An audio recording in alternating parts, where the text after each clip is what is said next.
Me presento, soy Eduardo Hernández, estudiante de este instituto e integrante del capítulo de esta misma. Les doy la bienvenida a todas y todos. En esta ocasión, tenemos como invitado especial al arquitecto Iván Salcido, que nos presentará el tema El terremoto del Ángel en 1957. A continuación, me permitiré leer la semblanza del ponente para dar inicio con nuestra conferencia. Iván Salcido nació el 20 de febrero de 1971 en la Ciudad de México. Tuvo sus estudios en la Facultad de Arquitectura de la UNAM y cursó 3 diplomados de diseño gráfico, donde se especializó en diseño editorial. Trabajó como arquitecto en el despacho García Naranjo Arquitectos Asociados e hizo algunos proyectos con la empresa AXA Comercial. Desde hace 25 años labora en la industria editorial y en la actualidad es gerente general de la empresa Casa de las Campanas Editores. Iván Salcido es conferencista y especialista en el riesgo sísmico de la Ciudad de México. Ha presentado sus libros y su trabajo en el Centro de Instrumentación y Registro Sísmico, CIRES, sitio que controla la alerta sísmica. El Colegio y la Sociedad de Arquitectos de México, la Sociedad Mexicana de Ingeniería Estructural, el Colegio de Ingenieros Civiles de Querétaro, en el Centro Cultural Universitario Tlatelolco, en la Casa LAM, en la Casa Universitaria del Libro, en el Museo de Arte Popular MAP, en el Colegio de Ingenieros Civiles del Estado de México, en el Palacio de Minería, en la Escuela de Restauración de la INA, en el Instituto de Investigaciones Estéticas de la UNAM, en la Feria Internacional del Libro del Estado de México en 2017 y la Cruz Roja Mexicana de Polanco.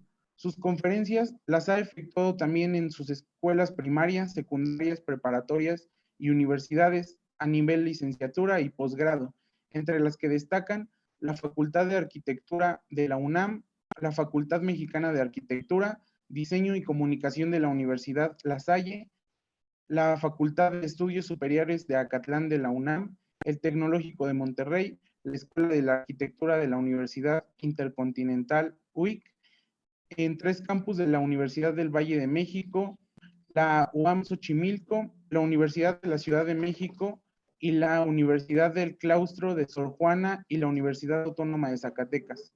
Sea bienvenido, arquitecto Iván Salcido, y muchas gracias por estar con nosotros el día de hoy. Antes de cederle completamente la palabra, les recuerdo a todos los que nos están sintonizando que sus dudas las pueden ir dejando en el chat y al final de la presentación se le realizarán al arquitecto. Sin más por el momento, procedo a concederle la palabra para dar inicio con este panel. Adelante, arquitecto.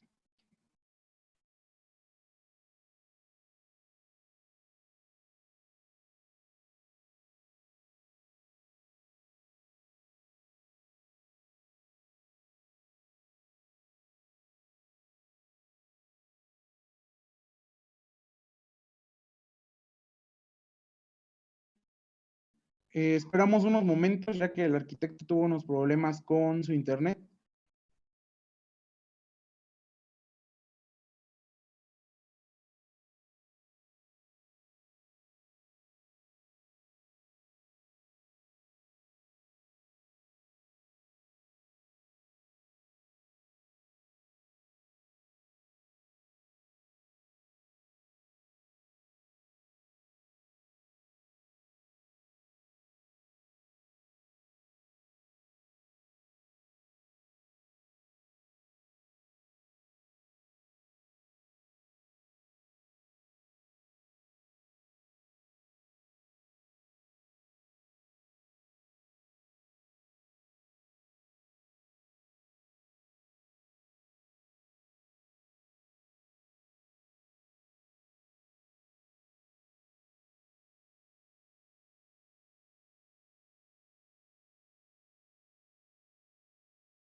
Igual queremos darle la bienvenida al ingeniero Omar Areu, que nos está haciendo el favor de acompañarnos en esta reunión de Zoom. Le daremos mientras la palabra. Buenas tardes tengan todos. Es para mí un gusto saludarlos. Soy profesor del Departamento de Ciencias de la Tierra, ya algunos me conocen y primero que nada, quisiera felicitar al capítulo, a los integrantes del capítulo por este esfuerzo que están haciendo en la organización de este ciclo de conferencias que permite que una fecha conmemorativa para la industria de la construcción, como lo es el 3 de mayo, y también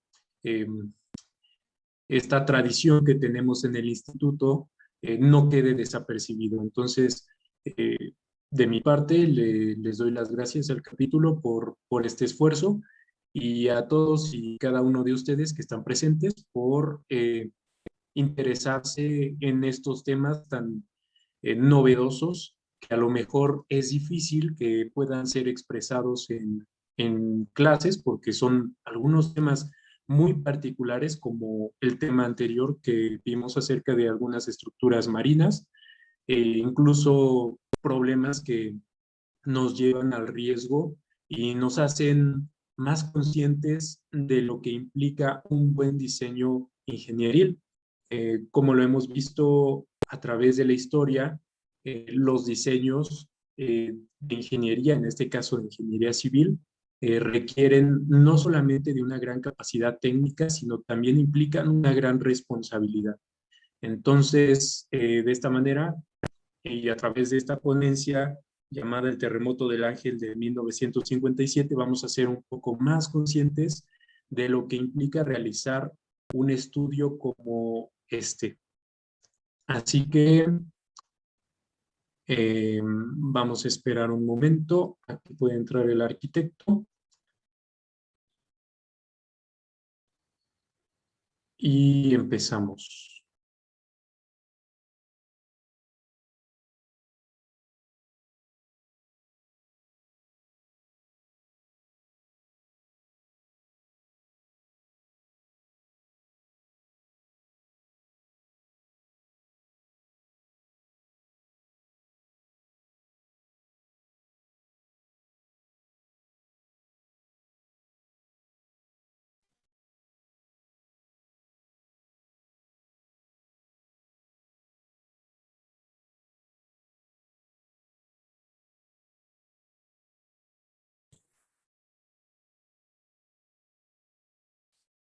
Sí, bueno.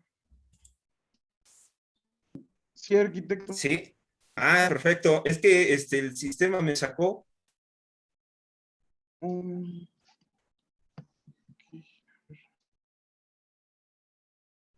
Vemos si puede compartir pantalla. A ver.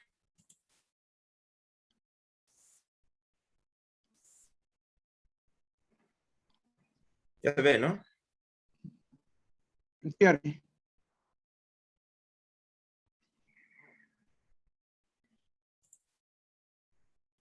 Ahí está. Listo. Ahora sí que me perdí la presentación.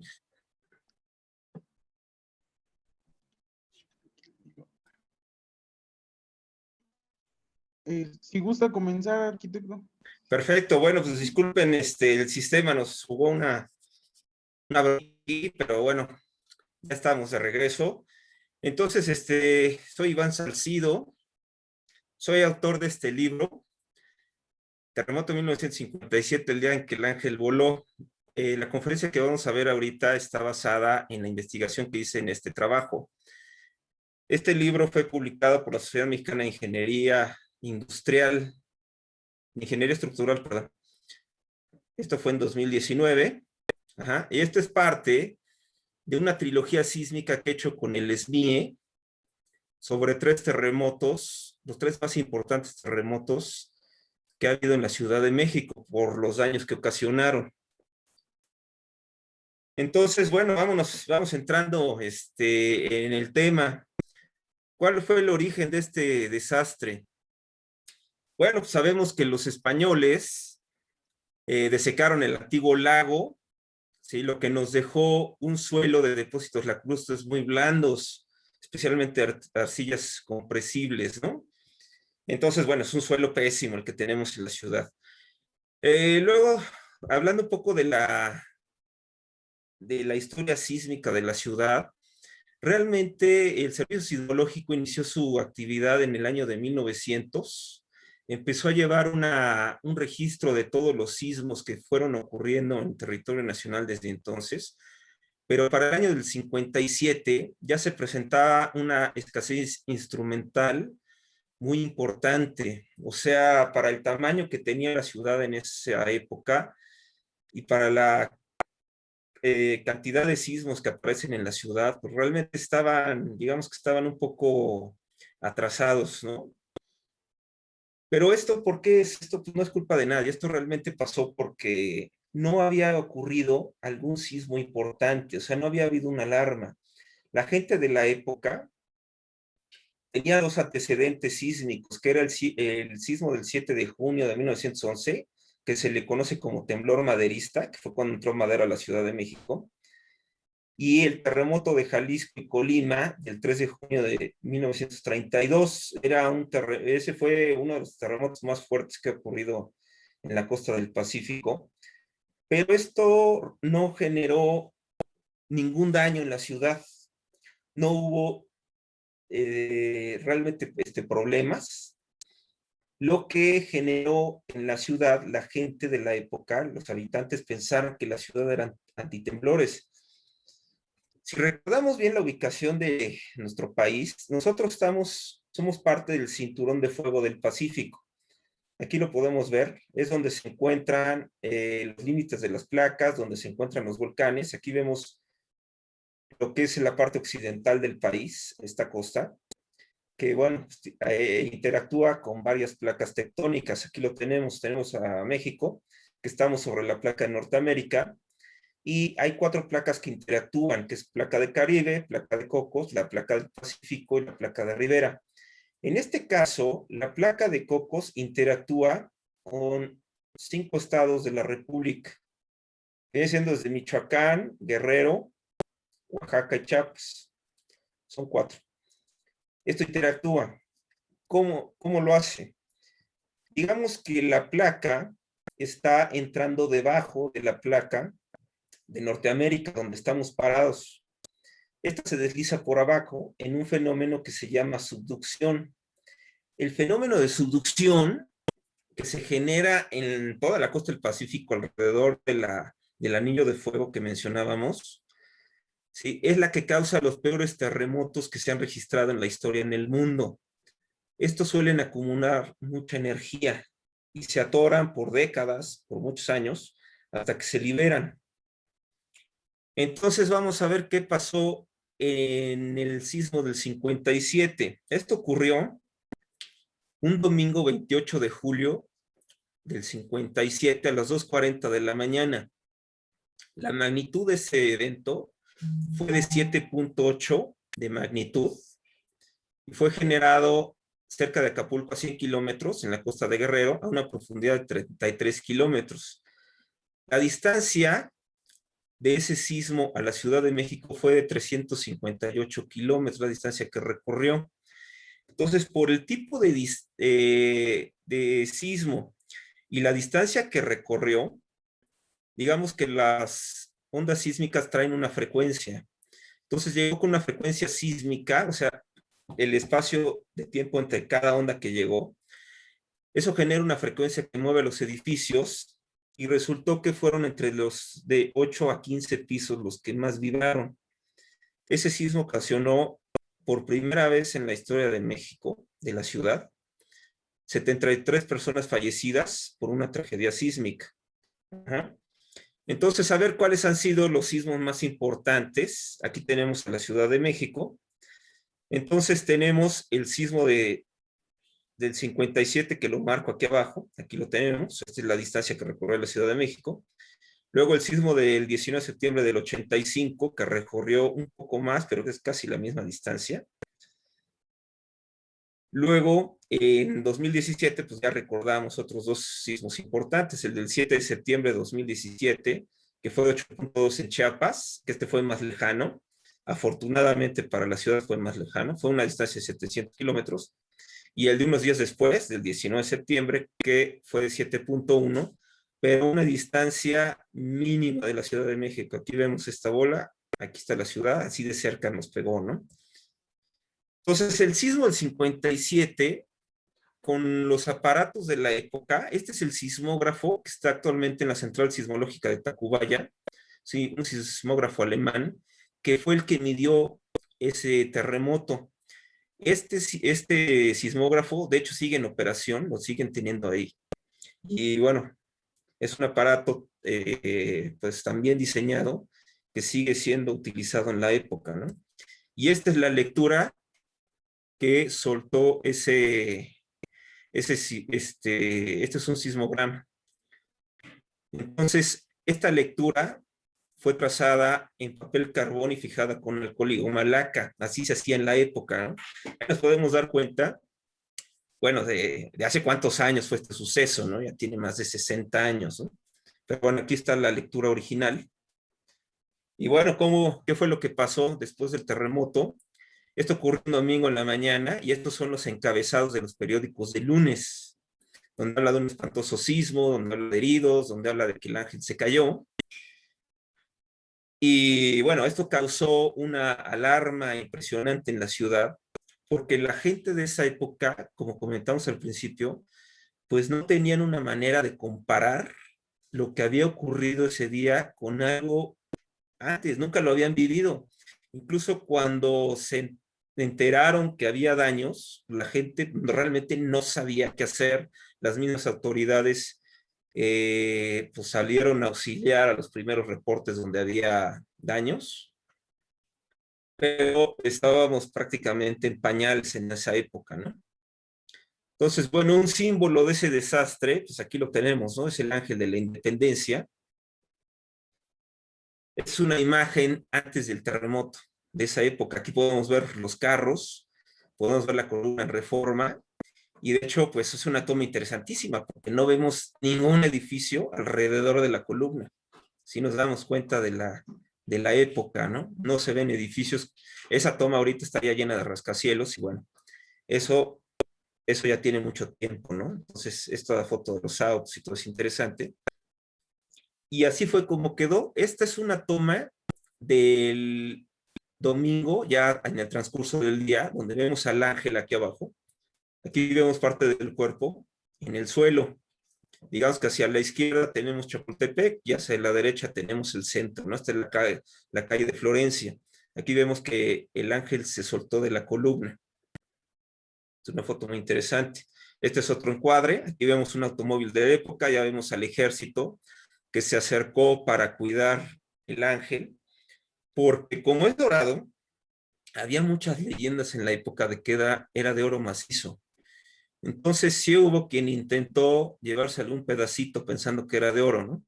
Entonces llegó el ejército a acordonar, a cuidar el ángel, pero más que nada no lo atendieron en ese momento porque estaban dedicados en las maniobras de rescate de algunos edificios que resultaron dañados.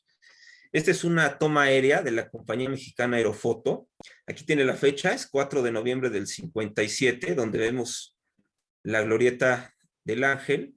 Aquí en este terreno de arriba es donde estarían ya por construir el Hotel María Isabel Sheraton, que sigue ahí.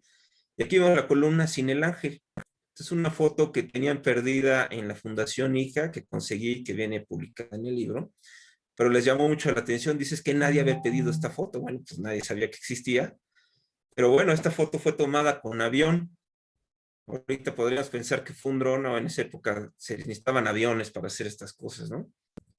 Aquí vemos otro encuadre, donde vemos al ángel a la columna sin el ángel. Aquí lo vemos que incluso lo rodearon con una barra de madera para evitar que llegaran los curiosos, ¿no? Justamente se empezó a reestructurar.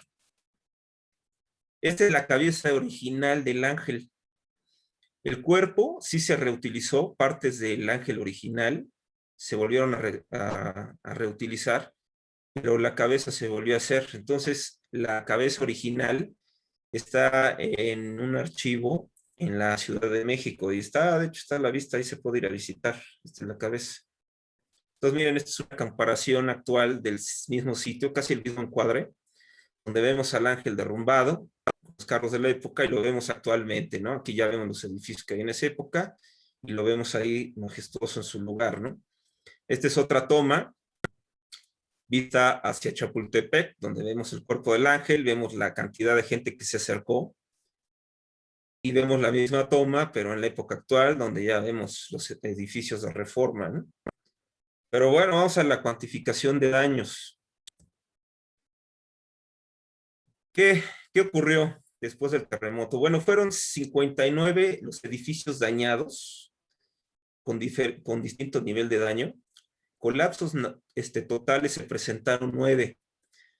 Ahorita podríamos pensar que, bueno, pues era muy poco, era casi para el tamaño de la ciudad actual, pues podríamos pensar que esto pues, no generó graves daños, ¿no?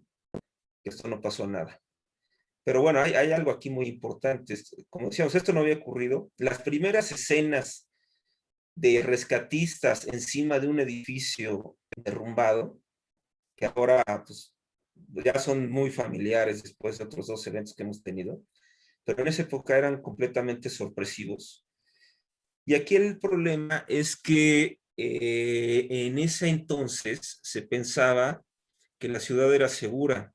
Como decíamos al principio, la ciudad tenía un tipo de suelo muy suave, pero los expertos de esa época pensaban que era un amortiguador natural el que teníamos como subsuelo en la ciudad.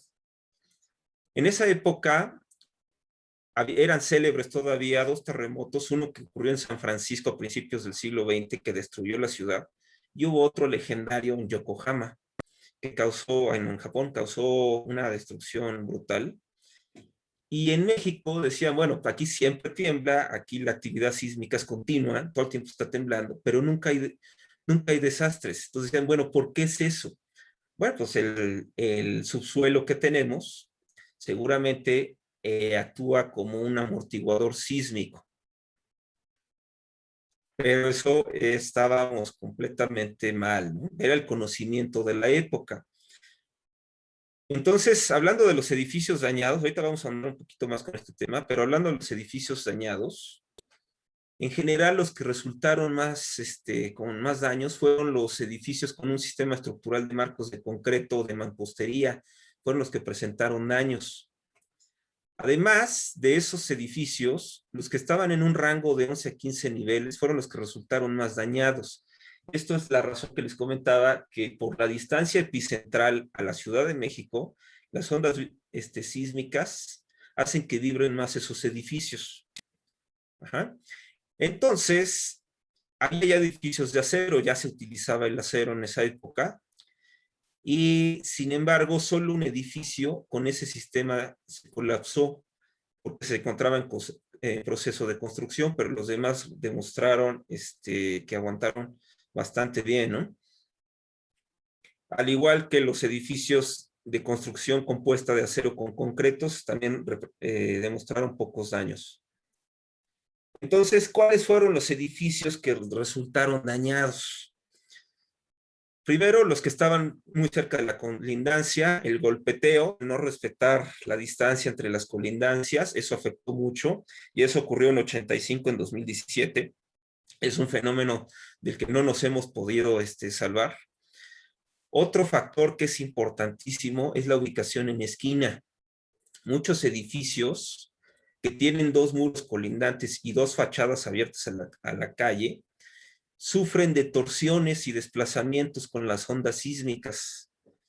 Esto es un efecto que ha causado muchos derrumbes en los 3 terremotos, 85, 17 y el 57. Estos son los edificios que representan mucho riesgo, ¿no? Al igual que los que presentan irregularidad en planta, ¿no? Estos edificios que tienen distribución asimétrica de elementos, como comparados con la masa de la estructura, provocan torsiones también, ¿no? Que también generan daños. O sea, un edificio lo peor que le podemos hacer es torcerlo. Obviamente, las fallas en cimentación fueron otro factor. Hablábamos de que el subsuelo era suave y en general las cimentaciones de esa época eran superficiales y en algunos casos hasta incluso eran de madera. Muchos edificios de principios de siglo utilizaban pilotes de madera, ¿no? Entonces, todos esos edificios tuvieron daños por asentamiento.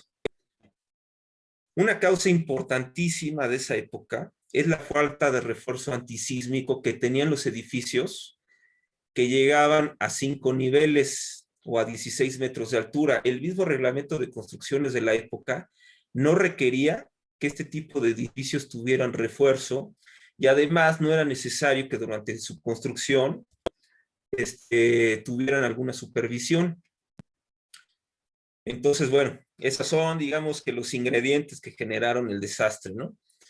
Unos factores clave, ¿cuáles son? El conocimiento de la relación del efecto del sismo con el suelo de la ciudad, de lo que comentábamos hace rato. La gente pensaba que vivíamos en un lugar seguro, eso fue algo muy grave. Además de que las estructuras de baja altura, como decíamos, de 5 niveles, no tenían protección antisísmica. Entonces, en este tipo de edificios es donde se ocasionaron varios derrumbes, totales o parciales, pero las 73 personas, casi el 90% de esas personas murieron en estos edificios de menos de 5 niveles. Entonces, otros factores clave fue que muchas estructuras con tipo de nave industrial, en esa época como el Cine Encanto, ustedes sabrán que en esa época los cines eran enormes, tenían una sala nada más, presentaban una película, pero eran cines donde podían entrar 3, 4, 5 mil o hasta 7 mil personas en una sola función, eran unos cines muy grandes, que además estaban muy alargados, que tenían mucho refuerzo para un lado, pero no para el otro. Entonces tenían nula resistencia lateral. Estos edificios fueron dañados. El mercado de la Merced, famoso mercado, en esa época acababa de ser inaugurado, y sin embargo el sismo tiró 3 naves del mercado por lo mismo. O sea, no tenían refuerzos en los 2 ejes, solo en uno. Entonces tenían nula resistencia lateral, ¿no?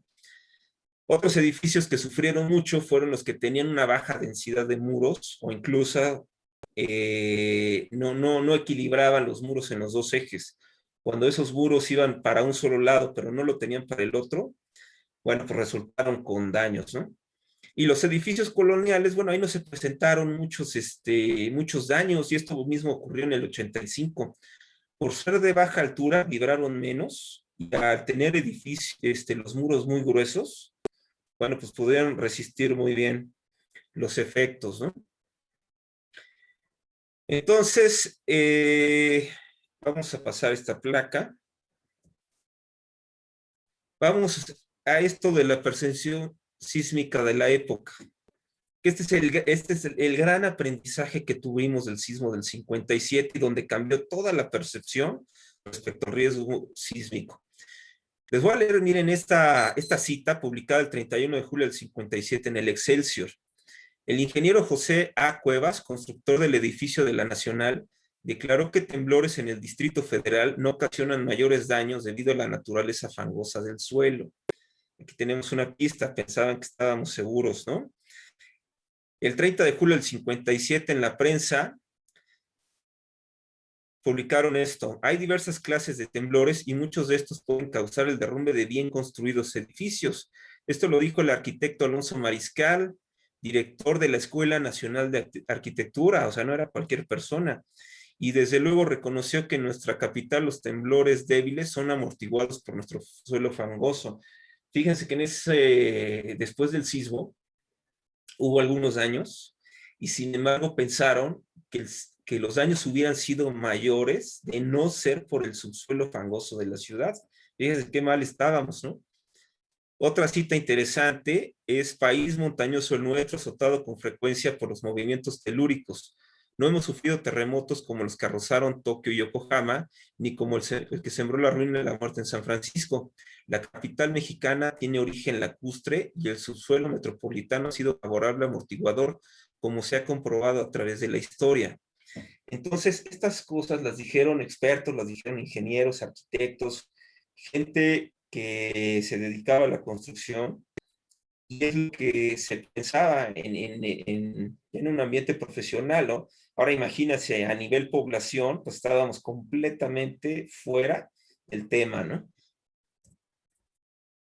Entonces, bueno, después de que ocurrieron los daños, ¿cómo reaccionó la sociedad? Bueno, se crearon subcomisiones para revisar los edificios dañados. Ya igual que en el 2017, que se hicieron unas comisiones a cargo de DROs que fueron a revisar todas las escuelas.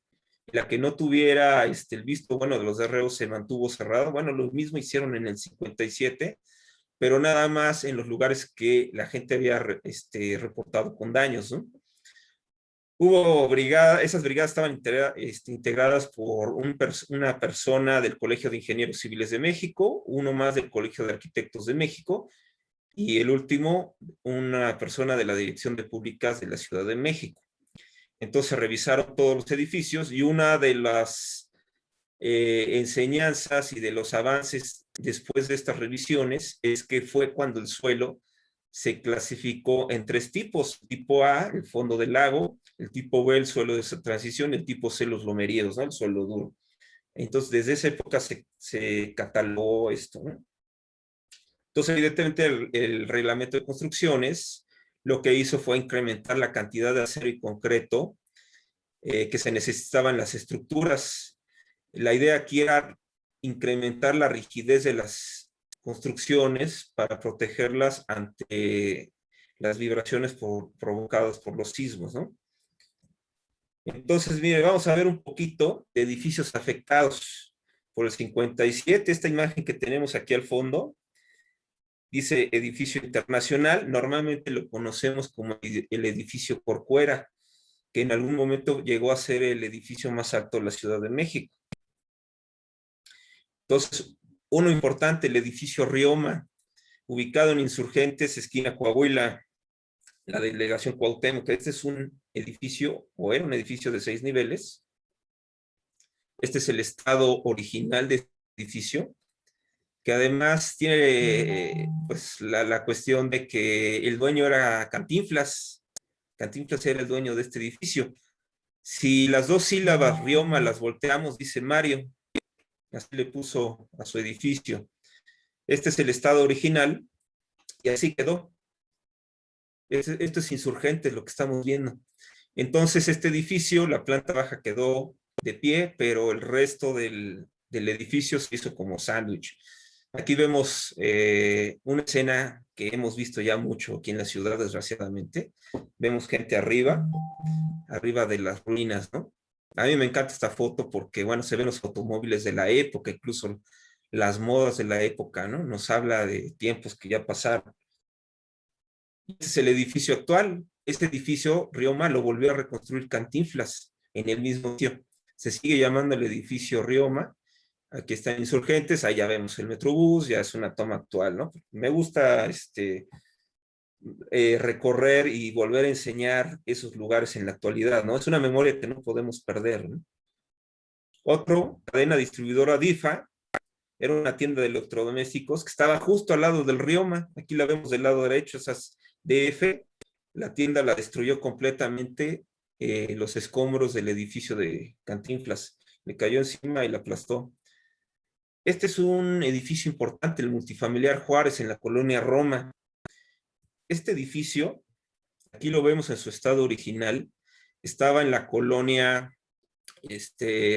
Roma. De hecho, hay unos pequeños, los más chiquitos todavía sobreviven, porque esto se cayó en el 85, se cayeron 3 edificios y lo demolieron todo, pero ya tenían daño previo por otro sismo.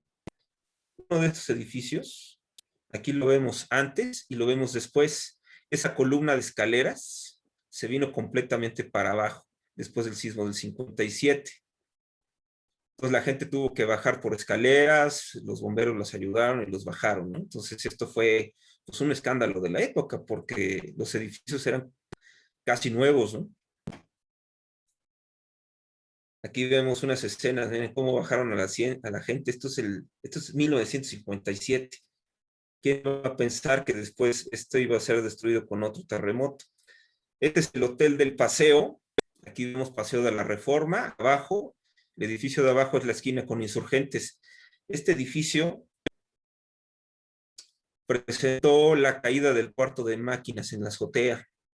Aquí lo vemos, un edificio de concreto, cuyas oscilaciones, los edificios mientras más altos, la parte de arriba pues, es la que más se mueve, ¿no?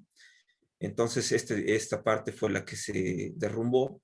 Sin embargo, el edificio se conservó, se reestructuró y actualmente es el hotel Holiday Inn Express que está en Reforma, casi esquina con Insurgentes. Es el mismo edificio.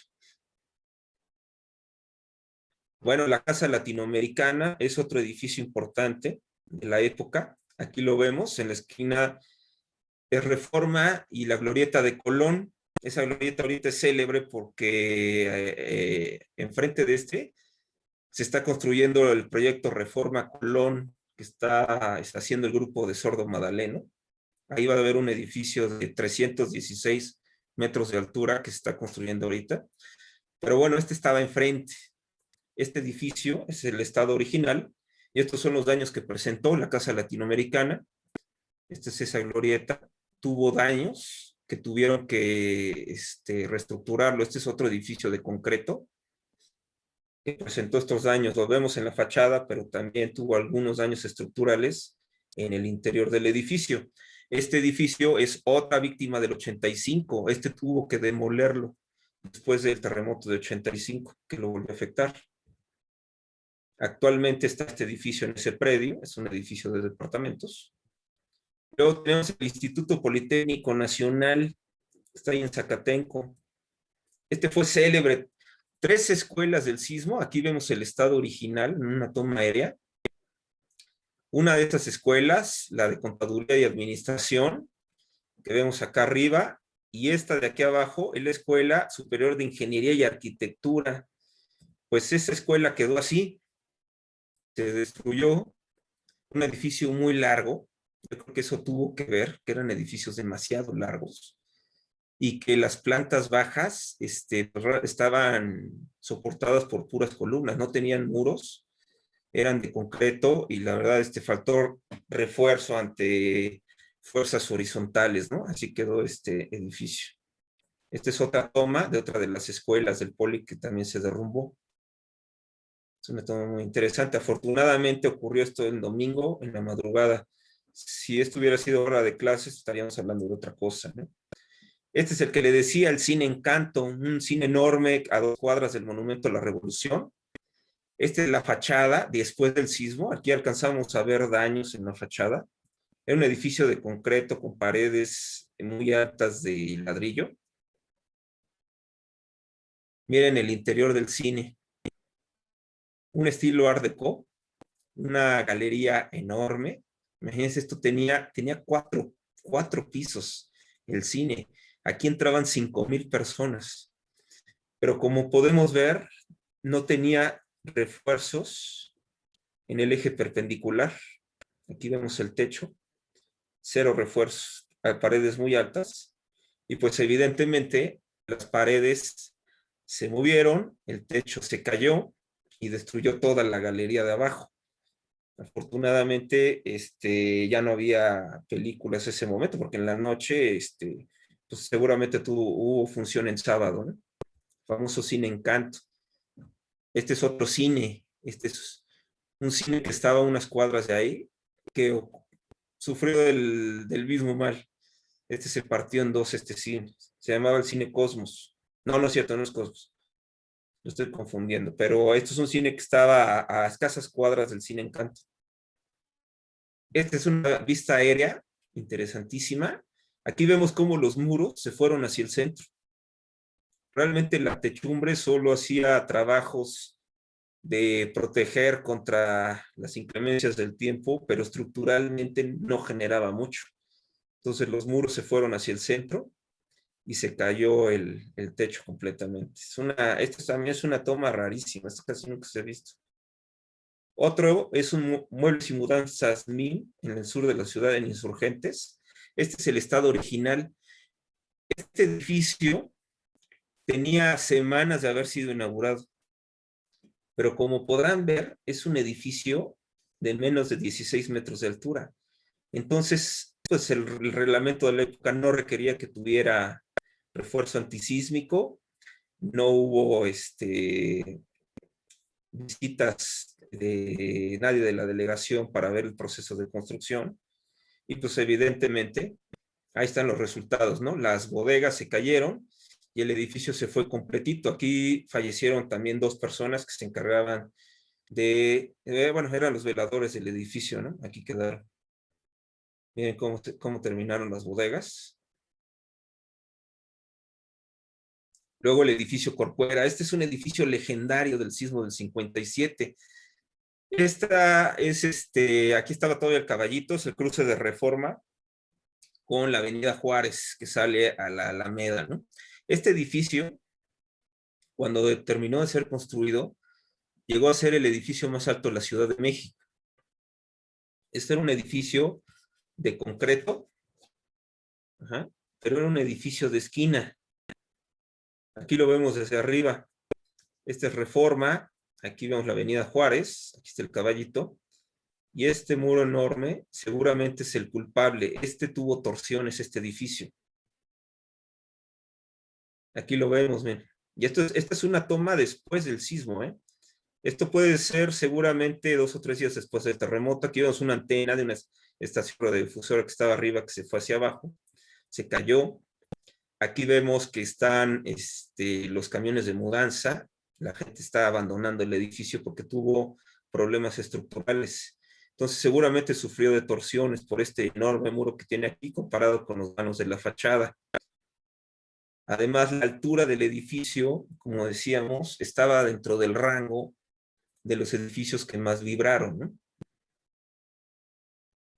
Esta es otra toma, miren, del edificio. Ven este enorme muro de atrás. Era legendario este edificio por el letrero de llantas que tenía arriba, ¿no? Y actualmente esta es la esquina, está el edificio Barceló, el hotel, en el mismo predio, que ese predio se quedó vacío desde que demolieron al Corcuera hasta que se construyó este hotel. O sea, tuvo 2 o 3 décadas abandonado. Incluso este edificio lo que tiene es que recuerda al edificio Corcuera. Estos escalonamientos son los mismos que tenía el edificio Corcuera en su época.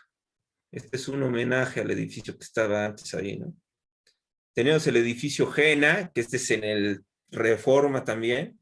Este edificio se demolió precisamente para el proyecto de Reforma Colón que les comenté. Este fue demolido y presentó daños también. Otro edificio de concreto con daños en los muros exteriores, pero no fueron daños estructurales, por eso se mantuvo todavía hasta principios del siglo XXI, todavía estaba de pie este edificio, ¿no? Aquí vemos esta toma actual. Aquí ya vemos que están preparando el terreno para el proyecto que les comentaba. Es el rascacielos más alto de Latinoamérica que está ahorita en proceso. Y en esta esquina es donde estaba ese edificio, el famoso edificio Jena. Este es el único edificio en acero que resultó dañado. Tenía 6 niveles. Era la construcción de un banco. Este edificio se cayó. La fachada era en acero, parte de la estructura en acero. Aquí vemos que también tenía concreto, pero en general el edificio, de este edificio se sabe poco, pero digamos que era un mix de acero con concreto. Pero este se cayó porque estaba en proceso de construcción, quizás no estaba bien reforzado en lo que se construía. Se vino abajo. Aquí hay unas historias de supervivencia muy interesantes de algunos trabajadores que estaban durmiendo en ese edificio y sobrevivieron. Esta es muy interesante historia esa. Y bueno, como vemos los autos de la época, las modas de la época, es una foto increíble y es un material que pues nadie lo menciona, ¿no? Este sismo del 57 ha estado olvidado y de hecho yo me enteré de él cuando ocurrió el 85. Después de ese terremoto, recuerdo que mi abuelo me dijo, esto ya había pasado antes. Digo, ¿cuándo había pasado? Me dice, esto ocurrió un domingo y me acuerdo que se cayó el ángel. Dice, esto yo ya lo había vivido, me dijo mi abuelo, ¿no? Entonces aquí vemos esa esquina actualmente donde estaba este edificio del banco. Aquí vemos esta esquina que está señalada. ¿sí? Y este predio de aquí enfrente, bueno, aquí se está haciendo otro rascacielos en esta época. Se está llevando a cabo uno que se llama Big Grand Reforma. Es un edificio de 200 metros que va de calle a calle, de este lado a este lado. Ahí están construyendo rascacielos con estructura de acero. Esta es la esquina actual. Aquí vemos el edificio que ocupa ese predio, ¿no? Tenemos el edificio Frontera. Este es un edificio interesantísimo porque era un edificio de 5 niveles que terminó así. Era un edificio de departamentos, un edificio de esquina construido en concreto que se vino completamente para abajo. Aquí murieron la mayoría de las personas, o sea, digamos que es el sitio donde más personas murieron después del terremoto. Este lugar es legendario porque hubo muchas críticas, muchas voces se alzaron contra el gobierno, porque cómo era posible que un edificio que tenía meses de haber sido construido se había derrumbado de esta manera, ¿no? Aquí hay muchas historias hay historias de sobrevivencia, hay historias, muchas familias judías murieron aquí. Y otra cosa interesante es que uno de los constructores que levantó este edificio y que participó en toda la elaboración, era una persona que su título de arquitecto era patito, era una copia.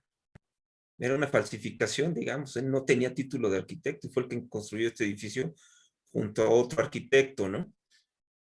Esta persona, uno de ellos pisó la cárcel, pues fue el responsable de que se haya caído este edificio, pero el otro, por el peso y la presión que tuvo en esa época, se suicidó. No aguantó la presión y ese señor se suicidó, no aguantó las críticas que tuvo en la época, ¿no? Por el derrumbe de este edificio. Aquí vemos otra toma legendaria. Miren, aquí arriba, este hotel de aquí al lado, este es un hotel, esta parte de arriba, es un hotel que de hecho ahí sigue. Ahí vemos todos los curiosos arriba viendo. Alrededor se tuvo que acordonar porque durante el día del terremoto había gente viva y estuvieron, pues, en esa época no tenían el nombre de topos, pero era gente que hacía la misma actividad, voluntarios, gente de la Cruz Roja, que estuvieron sacando gente debajo de los escombros de este edificio. Todavía el lunes hubo rescates con vida, ¿no? Entonces aquí llegó a haber 5,000 personas paradas viendo las labores, tuvo que llegar el ejército, tuvieron que acordonar la zona porque pues, esto se volvió casi incontrolable, ¿no? Y esta es la esquina actual. Esta es la esquina de Frontera con Álvaro Obregón. Aquí vemos este edificio, aquí donde están nuestros tiñacos, donde veíamos esas personas que estaban siendo testigos de los trabajos de rescate.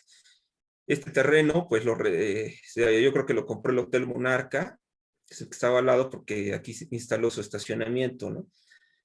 Pero bueno, es que muchas veces la memoria nos falla, ¿no? O sea, la gente pasa por ahí, la gente pues, no tiene idea de lo que ocurrió en este lugar, ¿no? Aquí murieron muchas personas y ya nadie se acuerda de ellos, ¿no? Ya nadie se acuerda de este edificio y es cualquier esquina de la Ciudad de México, ¿no? Entonces, esa es una de las cosas con las que yo batallo, ¿no? Luchar contra esa falta de memoria, ¿no? Olvidar lo que pasó, porque cuando olvidamos esas cosas es cuando vuelven a ocurrir en un futuro, ¿no? Estos eventos son cíclicos, ya lo vimos en la ciudad, pasó 3 veces. Entonces, este es un ejemplo constructivo. La Torre Latinoamericana. Este fue, digamos que el gran victorioso del terremoto, del Ángel. En esa época, cuando se construyó este rascacielos, fue una empresa, la Latinoamericana Seguros, la que necesitaba oficinas más grandes pero además necesitaba un símbolo que se volviera irreconocible y que ligaban con la empresa misma, ¿no? Era un landmark de la empresa. Entonces construyen la torre, la construyen en acero, y esta torre, el resto de los pisos eran para renta, ¿no? Sin embargo, en la época, la gente le tenía miedo porque se sabía que temblaba mucho y decían, este edificio se va a caer, este edificio no va a durar, ¿no? Con los temblores que hay en la ciudad, a pesar de que no había daños, el tamaño es el que, pues, hacía dudar a la gente, ¿no? Sin embargo, es un verdadero ejemplo de constructivo, la torre latinoamericana. El ingeniero Leonardo Siebert, que fue el encargado de estructurarla y de pensar en la cimentación, fue de las primeras personas en la ciudad que sabía que el subsuelo de la ciudad era peligroso. Él no se quedó con la idea de que era una esponja que amortiguaba terremotos. Él sabía que era al revés. Entonces, él propuso que esta torre, por un lado, tuviera pilotes, atravesaran la capa suave y llegaran hasta la capa dura del suelo, que en ese lugar es más o menos entre 50 y 60 metros de profundidad donde está el suelo duro.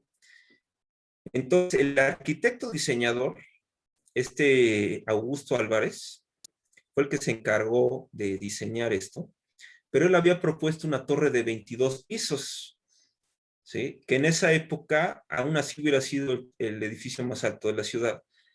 Pero Leonardo Siebert se acercó con él, se acercó con los dueños y les dijo, si ustedes la hacen de esa altura, la van a hacer más propensa a los terremotos, va a vibrar más. Entonces, aquí lo que tenemos que hacer,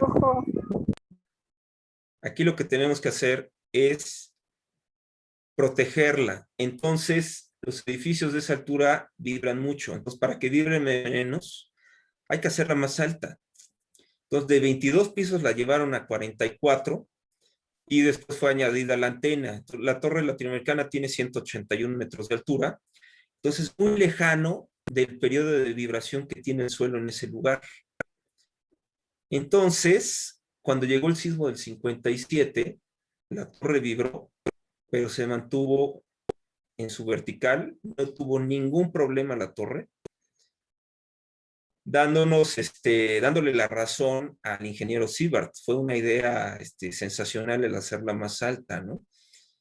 Aparte de que, bueno, se volvió un símbolo de la Ciudad de México, demostró que la ciudad se podía construir más alto.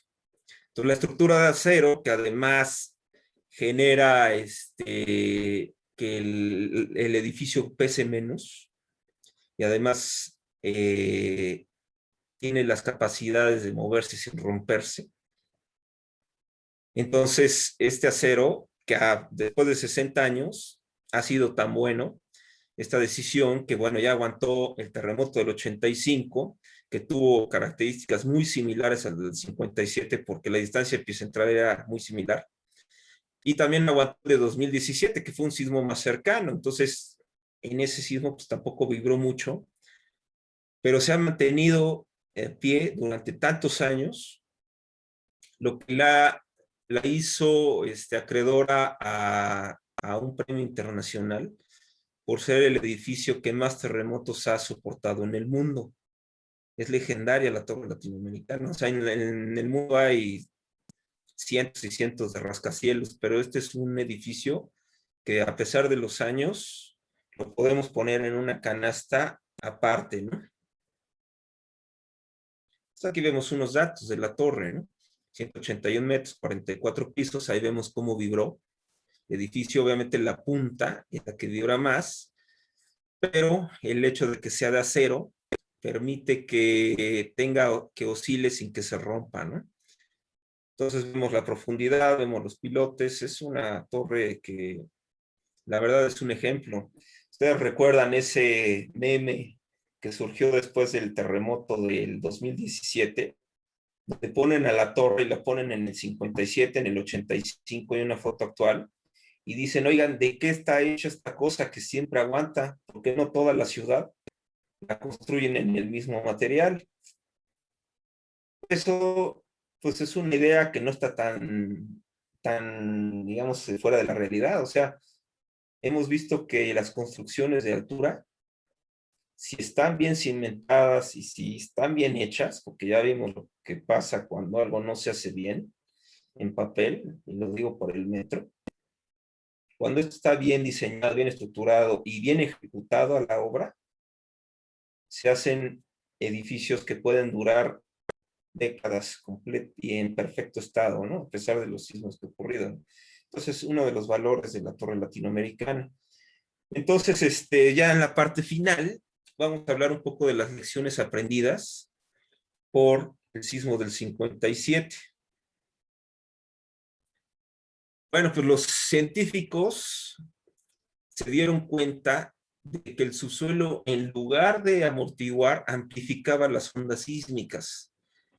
Esto cambió completamente la percepción. Esta es la gran lección del sismo del 57. Que en la Ciudad de México el subsuelo actúa contra los edificios, sobre todo en la parte del centro, que es donde estaba el lago. Además, la población que tuvo su primera experiencia sísmica, pues se dio cuenta de que los sismos eran peligrosos. No había ocurrido un desastre sísmico, más que nada porque no habían tenido una magnitud elevada. El sismo que decimos de 1932, pues venía de más de 400 kilómetros de distancia, entonces la misma distancia hace que pierda fuerza, entonces no provocó daños, y no había habido otro sismo hasta el 57. Entonces eso fue algo que despertó a la gente, pero sin embargo, esto con el tiempo se fue perdiendo. La gente se fue olvidando de ese suceso. Entonces, cuando llegó el 85, en el que yo recuerdo que estaba en la secundaria, estaba en primera secundaria, cuando esto ocurrió, fue un terremoto brutal y pues nos llamó la atención a todos, porque decíamos, oye, pues nadie nos había dicho que podía temblar de esta manera en México, ¿no? Y ya cuando vimos las escenas en la tarde, lo que había ocurrido en la ciudad y lo que pasó los días siguientes, pues a mí me entró muchas dudas, primero miedo y luego dudas, porque pues, ¿cómo es que no sabían que esto iba a ocurrir, no? Sí sabían, pero nunca permeó en la población. Entonces, esa fue una lección que se nos fue. Entonces, otra de las cosas que nos dejaron es que por primera vez en la historia de la ciudad pues, se vieron las escenas de los voluntarios realizando rescates sobre los edificios colapsados. Allá vimos las fotos, ¿no? De las que ya nos hicimos familiares en el 85, luego en el 17, y que son escenas que esperemos en Dios, que esto no vuelva a ocurrir. Pero bueno, la naturaleza pues, es impredecible y las placas se van a seguir moviendo. Entonces, depende mucho de lo que hagamos ahorita para prevenir en un futuro el sismo, ¿no? Entonces, hubo cambios en el reglamento de construcciones, hubo unas normas de emergencia aplicadas al reglamento de construcciones, cosa que también sucedió en los sismos posteriores, en los dos terremotos posteriores. Se hicieron ese cambio porque se dieron cuenta que la ciudad era completamente vulnerable, ¿no? Aquí una lección, algo importante que sí tengo que decir, es que este sismo midió 7.8. En esa época lo midieron como 7.6, me parece. Pero en la actualidad, el Sismológico Nacional lo cataloga en 7.8 de magnitud. Las normas y todos los estudios que se realizaron en este entonces se enfocaron en que iba a ser la escala mayor a la que nos íbamos a enfrentar. Esto es lo que le abrió la puerta al desastre del 85, porque vino un terremoto a una distancia casi idéntica a la del 57, pero de mayor magnitud. Este fue de 8.1, pero cada punto de 7.1 a 7.2 es el doble de energía. Entonces es un sismo de mucha mayor energía, que ya vimos los daños que causó en el 85, ¿no? Entonces, el pensar que eso era lo mayor que podríamos experimentar, digamos que le abrió la puerta al desastre del 85. Y además, si vemos lo que ocurrió en 85, bueno, gran parte de los edificios dañados en el sismo de 85 que se tuvieron que demoler o que incluso se derrumbaron por el terremoto, fueron los que se dañaron en el 57. Entonces, ¿qué pasó aquí? Sismo de misma frecuencia, de mayor magnitud, movió a los edificios de la misma altura y fueron los que cayeron, ¿no? Entonces, bueno, se abrió la puerta ahí, ¿no? A este asunto. Entonces, bueno, ahorita ya puse aquí lo de muchas gracias por su atención, pero no quiero terminar todavía la plática. Quiero comentarles algo que es muy importante. La brecha de Guerrero, en la costa del Pacífico, hay una brecha sísmica que es una franja de territorio, una brecha, es una franja de territorio que no ha tenido actividad sísmica en más de 30 años. Esa brecha de Guerrero se tiene identificada desde antes del sismo del 85. Ya se sabía que esa franja no tenía temblores, no había registrado temblores. A su vez, al lado de ella había otra brecha, que era la brecha de Michoacán, que también no había tenido eventos sísmicos desde 1912, más o menos. No habían tenido actividad mayor de magnitud 5. Entonces, los científicos las tenían identificadas los dos. Sin embargo, la de Guerrero se pensaba, por tener más años inactiva, que era la que se iba a liberar. Sin embargo, en el 85, la que se liberó fue la brecha de Michoacán, la que generó el terremoto del 85, ¿sí? Y que al día siguiente generó otro terremoto el 20 de septiembre, que no es, normalmente se dice que fue una réplica, no fue una réplica, fue un terremoto aparte, porque fue fuera de la brecha, de la franja que se rompió el día 19.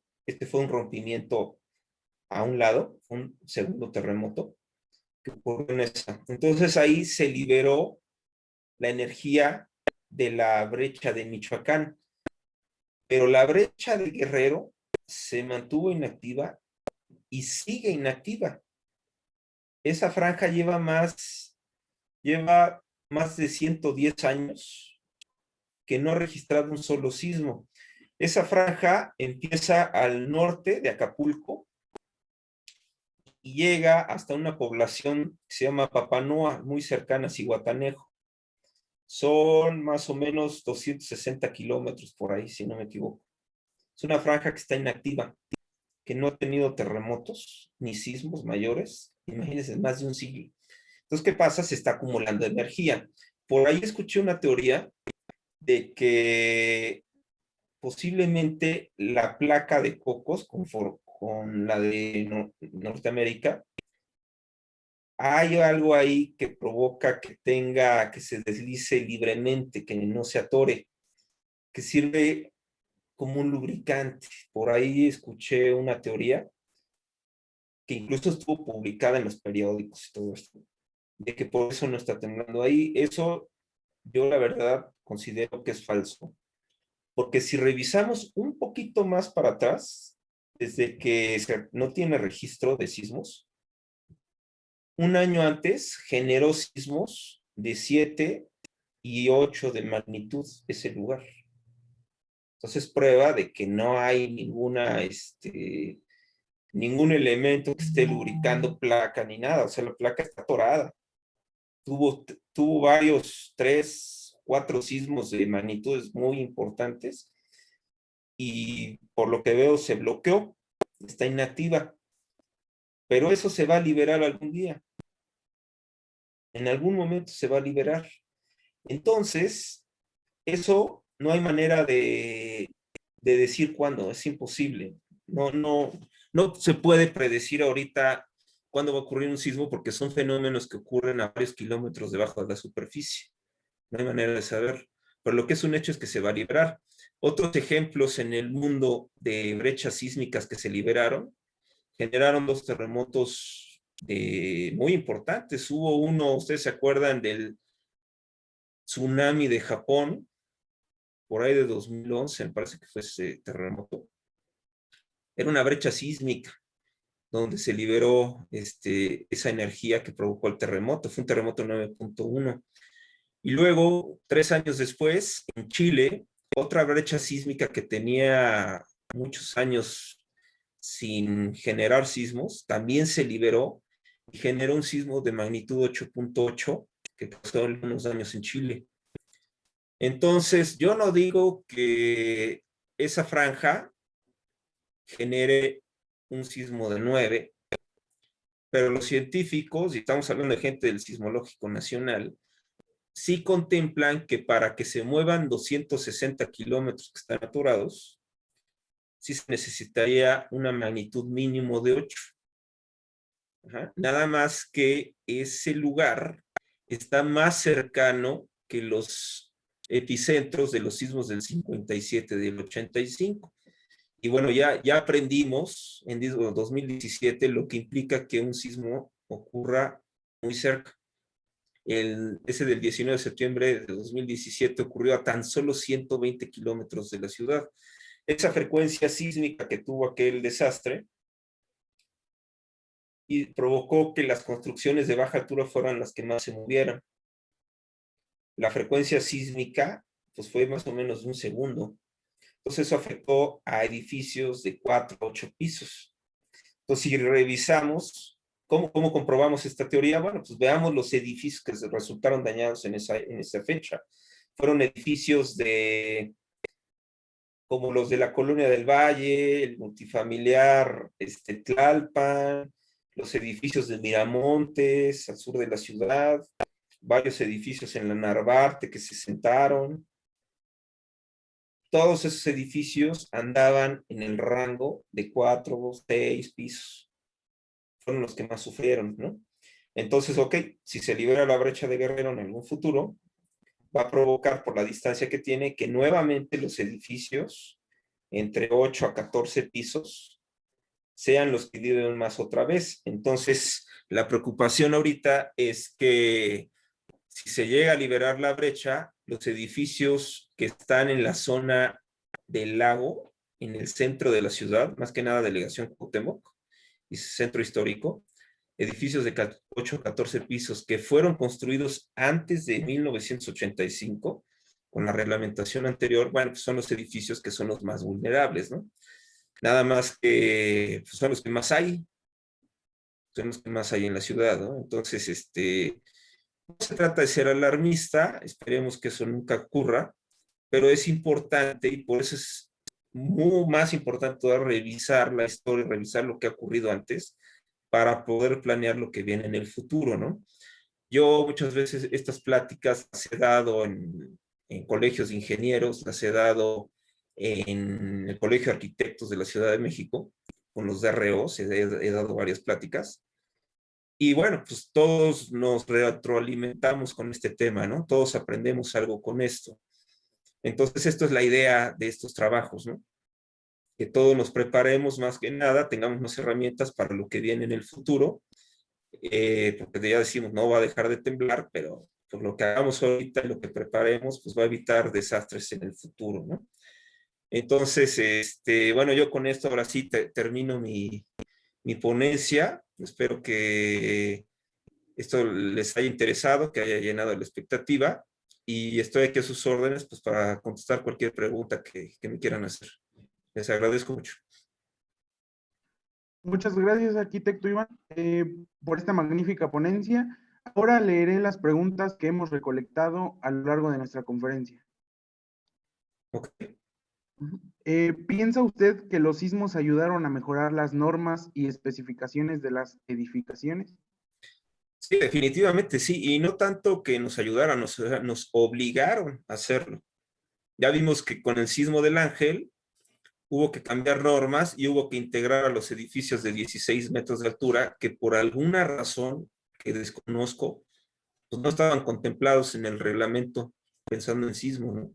Entonces realmente el desastre nos obligó a hacerlo y lo mismo ocurrió pues, cada vez que pasa, se van publicando normas que van endureciendo el reglamento, pero bueno, eso es para protegernos a todos, ¿no?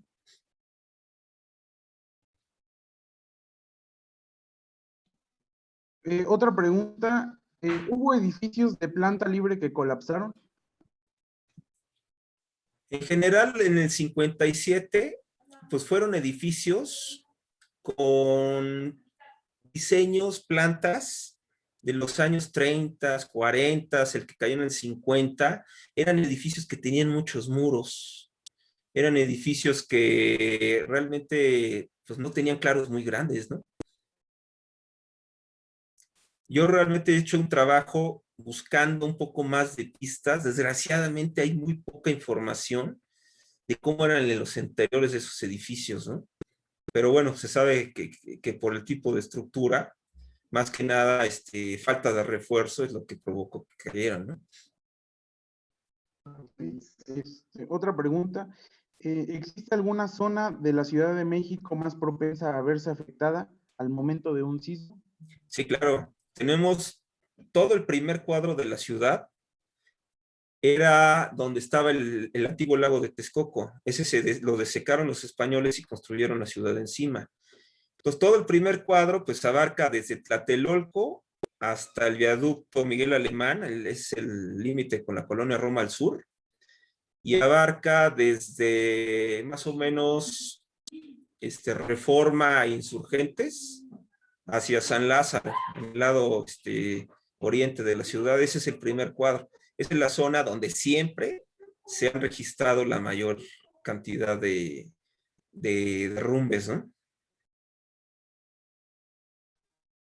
Otra pregunta, en las edificaciones que fallaron o no se derrumbaron en su totalidad durante el sismo, ¿en quién recae la responsabilidad legal? Pues yo en este caso, creo que el responsable pues es el constructor, ¿no? Pero en ese entonces, como no había ocurrido un desastre sísmico, no había ocurrido un terremoto destructor, el desconocimiento de la época acerca de este tema era tan grande que no podríamos considerarlos culpables porque era algo que no había ocurrido. Entonces, bien dicen que echando a perder se aprende, ¿no? Ya en el 85 ya podemos hablar de algo distinto. Ahí sí hay responsabilidades porque ya había un antecedente, ¿no? Otra pregunta, en base a su experiencia, ¿qué procedimiento diría usted que es el más eficaz actualmente para evitar el mayor daño posible en una edificación durante o después de un sismo? Mire, primero, para que una edificación sea segura, en la actualidad, si cumple los reglamentos de construcción actuales, ya se puede defender bastante. Tiene que ver mucho el diseño del edificio. Si está en ubicación de esquina, tiene que ser un edificio con más refuerzo.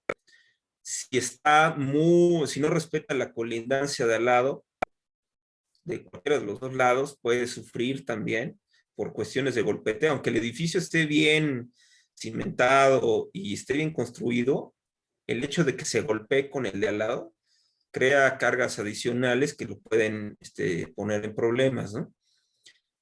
Entonces, uno es que cumplan los reglamentos actuales y otra es también que la gente que los habita es muy importante que no altere el diseño que fue creado por el arquitecto o el ingeniero.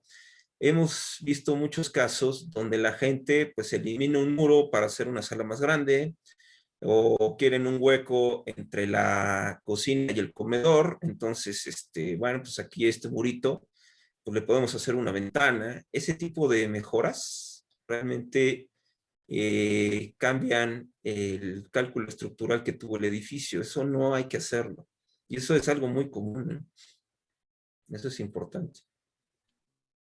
Y por último, el Ángel de la Independencia, después de lo ya ocurrido, ¿se le implementó un sistema antisismos o mantiene su cimentación original? Es completamente original.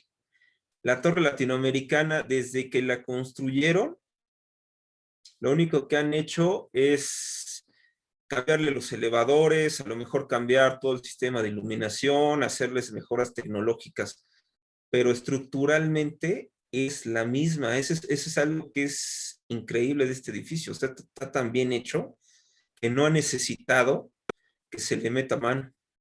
Es una maravilla. Ok, arquitecto. Pues nuevamente muchas gracias por acompañarnos y responder las preguntas de nuestros participantes. A continuación le cedo la palabra al ingeniero Areu para que le lea el reconocimiento y le haga entrega de él. Muchas gracias. Con mucho gusto. Arquitecto, le agradecemos por parte de la Academia de Ingeniería Civil del Departamento de Ciencias de la Tierra el haber apoyado al Instituto Tecnológico con esta conferencia. Sin duda es una conferencia muy importante que nos ayuda a entender cómo ha evolucionado la ingeniería sísmica, desde luego en nuestro país y en nuestro gremio como ingenieros civiles y también como arquitectos. Así que es para mí un gusto entregarle simbólicamente este documento que le hace llegar la escuela, que dice así: Secretaría de Educación Pública, el Tecnológico Nacional de México, a través del Instituto Tecnológico de Pachuca, otorga el presente reconocimiento a el arquitecto Iván Salcido Gerdau Corsa por haber impartido la conferencia virtual El Terremoto del Ángel en 1957 como parte de las actividades de la Semana de Ingeniería Civil de 2021 en el marco del 50 aniversario institucional. Pachuca de Soto Hidalgo, a 7 de mayo de 2021, firma el director del Instituto Tecnológico de Pachuca, ingeniero Francisco Rafael Saldaña Ibarra. Así que muchas gracias, arquitecto. Esperamos también contar con su presencia en futuros eventos con diferentes ponencias. Le agradecemos su expertise y la información y conocimiento que nos ha transmitido la tarde de hoy. Gracias. Les agradezco muchísimo. Cuenten conmigo para futuras. O sea, les puedo dar plática de 85-17 cuando quieran. Y les agradezco mucho el foro y gracias a todos los participantes. Muchísimas gracias, arquitecto. Ya le estaremos llegando el reconocimiento vía correo electrónico. Igualmente, muchísimas gracias, ingeniero Areu, por podernos acompañar.